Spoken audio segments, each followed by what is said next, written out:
Hey guys, welcome back to my channel. I'm GM Minh right here, and this is obviously another recap video of the Fide World Championship matches happen right now in Singapore 2024.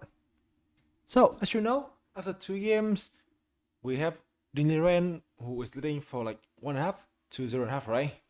Yesterday was a peaceful game when Ding was white, opted for a solid variation, and then Gukesh with black decided to also play solidly, and the game ended with a peaceful result. So today Gukesh was white again. People are unexcited to see how things can change right now, or what will be his new approach to the game, and then what can he do because tomorrow is a rest day. So obviously with white, you should try and go for something special, right? So let's go to the game right here as we are undecided, and let's see how things can be. In the game here, so Gukesh now he changed the thing a little bit. He played d4 right now. As remember, in first game he played e4, right? So now play d4. Get the game to a semi-open opening.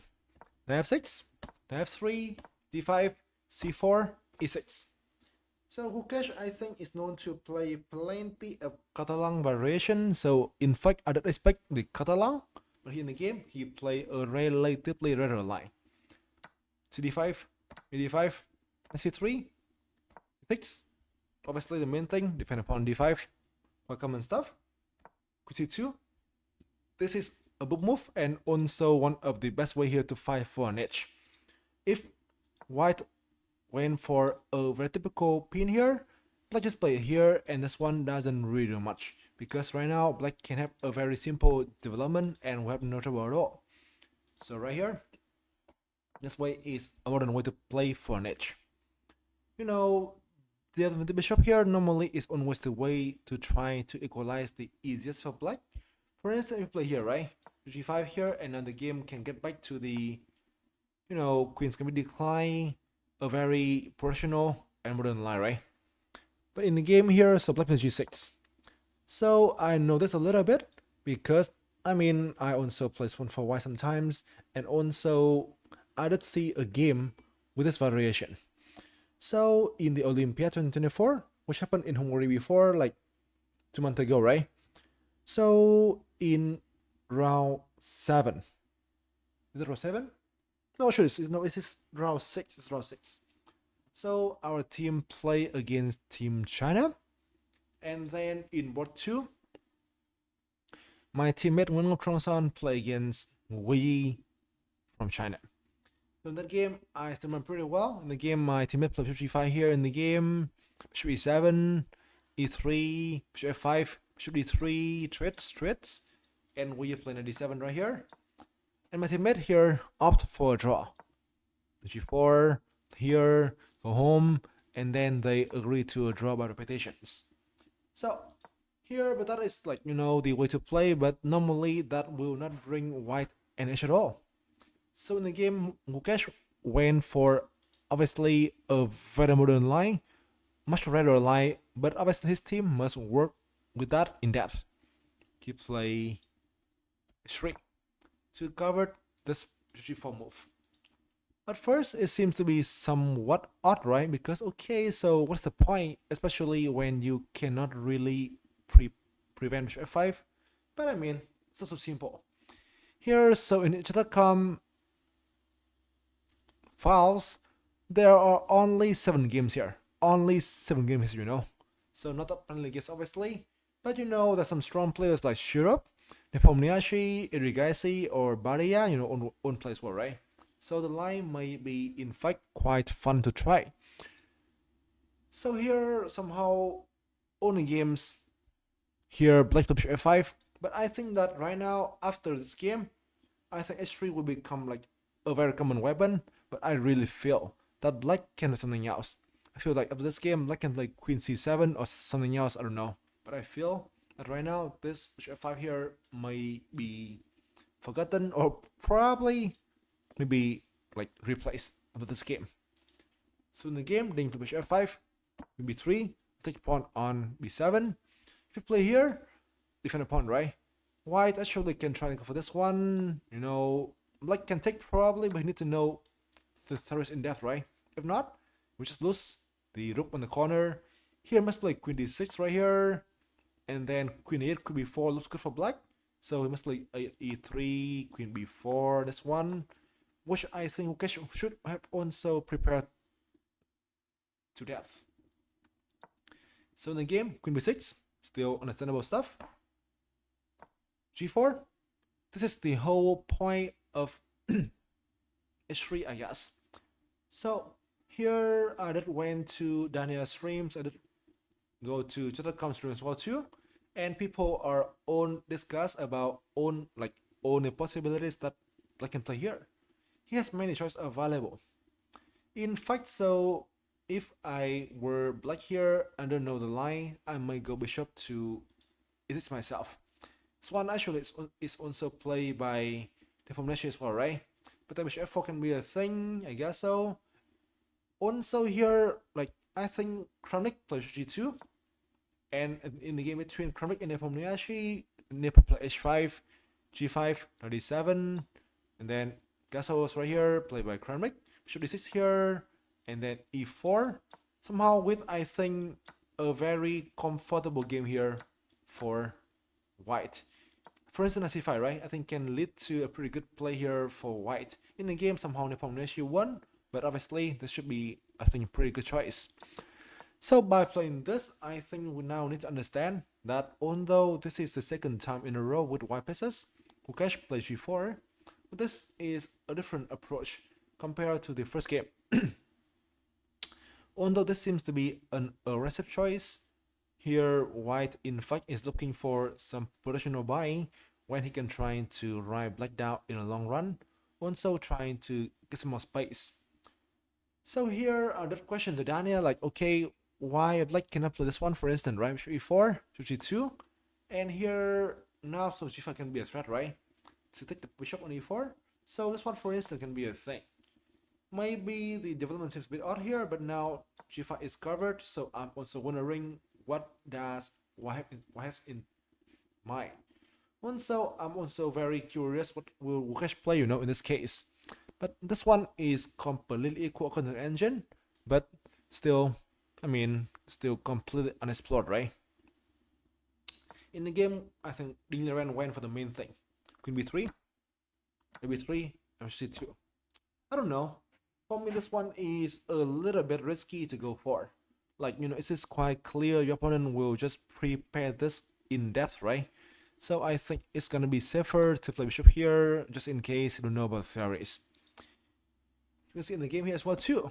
Ding went for a long thought, right? So that's why for me, this one is risky. Therefore, play instantly with Gukesh. So the thing here is that the bishop on c2 may find it a little bit annoyed and maybe like up squares to go. For instance, takes 92, right? And here c1 and the bishop now is trapped, isn't it? Once the bishop c4 here is not fun either because of, I think, takes here and then, for instance, e3. Then the pawn is weak as well, right? And then b5 here, another move. When this takes here, I think win on the spot for white. So this is not easy here already for black, I believe. And I guess the main thing here that is very annoying is that Gukesh should still have own things under his control. In the game, h5. So sometimes, I'm kind of curious.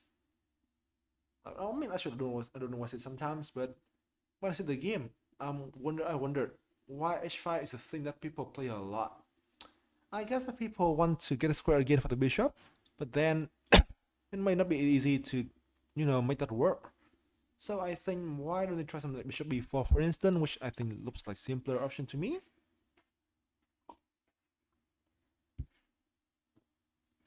92, 94 probably, I think, leads to some threats here, which maybe I think black can be fine, I guess so, right? With the pawn here can be hanging. But once again, it is a concrete approach that must be seen in advance. If not, it's so easy, right? Also, this one structures might not really favor Ding, I don't even know. So in the game right here, Ding went for h5. g1, once again, play quick by Gukesh. Takes. And now he went for super long thought. I think like 40 or that sort of thing, or something like that. But here, it gets to something that is not easy anymore. Now, obviously, Black cannot really chase away the pawn anymore, right? The bishop right now is feeling troublesome. Bishop b4 now doesn't work anymore because here knight d2, the same as earlier, right? Knight e4, takes and d4, isn't it? Now rook g3 is very strong, which covered b3, and that rook c1 now can come up next. And the bishop on c2 once again is crying in the corner, I would say that. And bishop e4 here also allow, like, let's say for instance, rook c1 or maybe king d1 for instance, right? Get away from the pin, make f3 become available when obviously black won't feel happy by any means. So right here, that is an example that things now not become easy anymore, right? Knight e4 can also become a thing, but right now, just like here for instance, right? When bishop e4, knight d2, and the bishop here is also not feeling very, very good. You know, even in the worst scenarios, like let's say here, right? Here and then here, king d2, and then not just like white can have bishop pair and can try and ride in the long run. Also, not bishop here is in big trouble, right? You must play like g5 here when we just win a pawn for free, right? With very good play. In the game, I think Ding found a great resource to get away with the bishop. d7, knight d2, and rook g8 exclamation mark. This one for me is a nice thing here to be seen because right now, so g5 is this thing to do, right? For instance, rook c1 and g5, and then now, so bishop e3. I mean, if you play here, just like here, right? And now it should be, I think, very equal at this point, in my opinion. Nothing here one can do to exert some pressures. Also, bishop to e3, we just go bishop e4, right? When it's straight, I think right now will be good for black because the knight can always go to d5 here and will be hard to chase away. Also, bishop e4 can be played as well, and the king in the center may feel somewhat annoyed. But here in the game, I guess the main problem is that right now, so Ding is down for 50 minutes, you know. And obviously, as you know, when you play the first 40 moves of the game with the increment, that is not that a fun new at all. So in the game, g5 played by Gukesh, knight h5, h2. So here, I guess the thing Gukesh one is to play f3 and e4 to fight for the center. As I mentioned earlier, this position right now includes plenty of positional nuances that you need to know, and then that can be quite instructive. If white can play f3 e4, not only he can dream about blocking the bishop on c2, but also he just get a strong center, right? In the game, rook h8 and f3. So here, I must say, I'm very curious, very curious. Like here, I just like thinking about bishop f5 myself. This one, like when you find bishop is in trouble, why not retreating yet? And e4 he may play here, I guess so. What should defend upon here, right? I guess what can do the most, like e5 here, take with the bishop, I guess looks fine. And the pawn here, will not be that weak, I guess so. Rook a5 can win a pawn, but somehow I think they can play here to defend and stuff. Also, with bishop b4 here, I think some kind of play can be seen probably. Also, black can even try to go for this sacrifice, I don't know, rook a7, and bishop g3, you play knight f5 for instance, right? But rook d5 here, I think can allow some kind of play from the black side as well. So this one, I think for me, looks like the most natural one. Also, I mean, this one looks also pretty, I guess, fine. But rook a5 now, I think will lead to the same thing probably. Or you can play even this one, chase the rook away from a5. Knight b5 here can be a more tempting move, but let's just play, I think, knight g7 here, c7, king to d8. This one, I think, looks pretty fun here when black can remember some good counter play with stronger mana pieces. But still, once again, this is still quite concrete, so it's not easy. Also, the engine claimed that black can also equalize by some other moves here. For instance, bishop to, let's say, b4 can be a thing, b4, and e4 here just takes. And now we can play f5 exclamation mark. which sadly is not an easy move to be found at all. Black put pressure on the center here right away, and he exploited like that. If we should run away here, Black win a pawn using a pretty cool mana tactics, right? So there are some ways here to lead to equality, or Black can even do better somewhat a little bit, but none of them seems easy, sadly. So in the game, g7, g3, and here I think Ding went astray. In fact, it's hard to really ask him to play, I think, precisely right now, as he's down in time, right? And I think one can feel quite annoyed, especially when, you know, the game gets to something like his unknown territory, or it, might be somewhat unpleasant to deal with on the rest of white. Once again, I would prefer to play here myself. Might not be the best engine move, but I think it should be the one you can try to play in order to defend a pawn, or less. Don't worry for your bishop here anymore, right? Which I think is pretty human though, or maybe for me only, I don't know. So knight f5 here seems to be not working because bishop f2 and now e4 can come, right? And somehow now the bishop on c2 will just crumble for helps. Bishop e7 is what is the best move here at this point, but for me this one is not that easy to be played. Because right now, you can see here, so here and here, right? Like this is the thing that the engine believes is the best one, but also here I find white much more easy to play because the center is pretty good here, and it's not so clear how can Black improve his position at this point. One though, he should be still quite solid right now, so it should be double edge at this point. So in the game, Ding went astray. The pawn on g5 but h5, which I think is considered to be slightly inaccurate. So the plan is quite clear. He wants to activate the rook and the pawn on g5, which for now is winners, right? But the main thing here is that it will force some very long variations, and now he is down a lot on time. It is only move 18 right now, and he's down nearly an hour and 27 minutes to play for 22 moves. It's not that much at all. So in the game, e4, I guess only now Ding realized that g5 here, or rook c1, bishop is trapped, and sadly no way Black can make his plan works. Here for instance, right, bishop is trapped, and here f2, and now the g pawn is covered, and g1 rook is covered, and nothing here Black can do to set the bishop on c2. So in the game, e4, d4, b4, knight e6. The pawn here, right? But sadly, now Gukesh just calculate things very precisely, and he play all the best moves. Rook c1, and d4, f2. Obviously, knight b3, drop the bishop on c2, bishop b3, drop knight d4, and with knight run away, bishop drop as well, right? So in the game, he was playing rook c7, and knight e2 exclamation mark by Gukesh, which now is, I think, nearly decisive, because the bishop now is just trapped here forever and won't be able to get out. Take here for instance, right?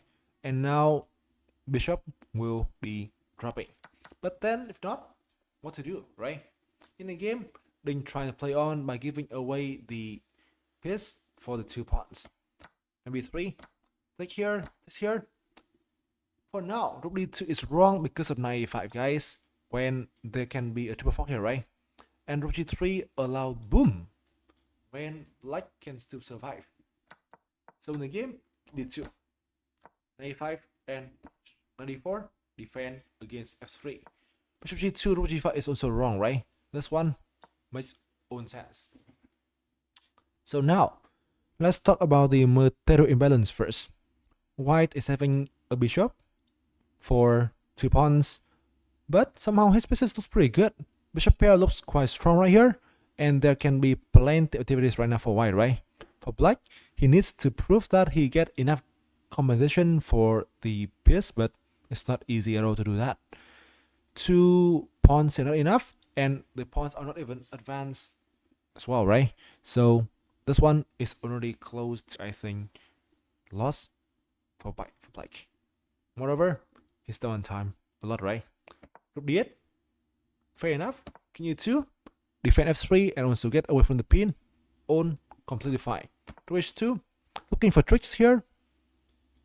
Looking for the tricks. G2, blocking the second file. No, second rank, I mean. Completely fair as well.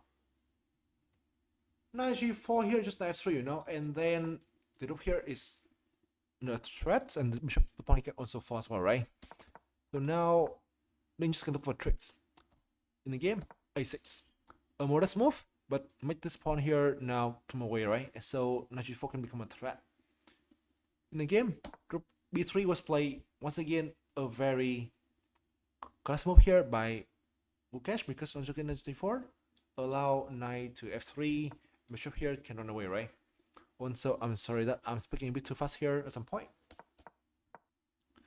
So in the game here, B3, defend the pawn, B2, just in case bishop here can take a look at that. B7, well, it's a clear move that maybe Ding don't know what to do at this point anymore. Rook C1, the rook here ready to go to D1 as well, right? King E7 in the game, CD1, defend the knight, and now this is already a threat. King E8, obviously, like, I guess Ding now is like clueless about what to do at this point, and he got only 1 minute left for the next 9 minutes. For the next 9 moves, you know, next 9 moves. So right now, things are close to decisive. G3 in the game, H5, F3, defend all the things here. And now, I went down in time, and this is, I think the end is just close. H3, group D8, allow this skewer, but then F5 in the game, H4. And here, Ding flags. At move 37. Obviously, flagging in a World Share matches was a pretty rare thing to happen in this game, right?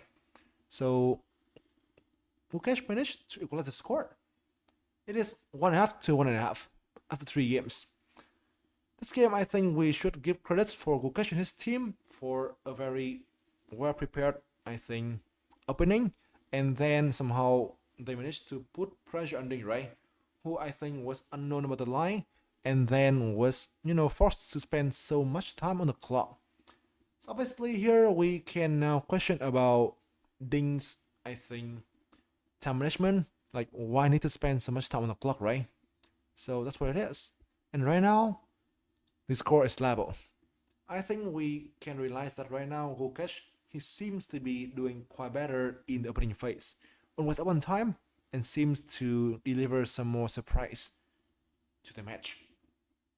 But okay, tomorrow is the rest day, so I think both teams will be able to take a look at what happened already, try to make some adjustments, or try to change it a little bit, right? Good luck to both players for the remaining rounds. Congrats to Gukesh today for a huge win. I think may even be one of his most important win of his career. And I think congrats to the audiences who will be able to take a look at a very fun and exciting match, right? We'll see you later. Hopefully you enjoyed the video, and hopefully my speaking voice and my speaking speed is not so fast to be heard. See you later on, and peace.